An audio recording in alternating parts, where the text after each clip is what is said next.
بھیجا اور ان کو حکم دے کر کہا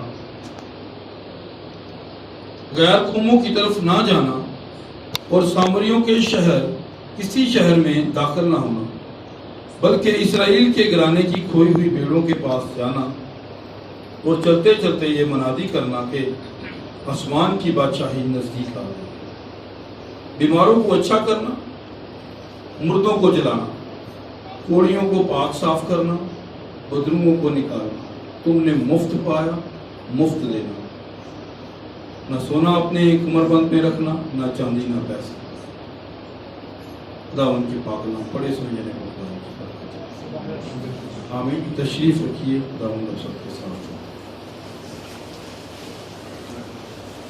چند لمحے ہم اپنے سر خدا ان کی حضوری میں جھکائیں گے۔ اگر کسی کا ذہن، کسی کی روح، کسی کی سوچ اس وقت اس موضوع پر نہیں ہے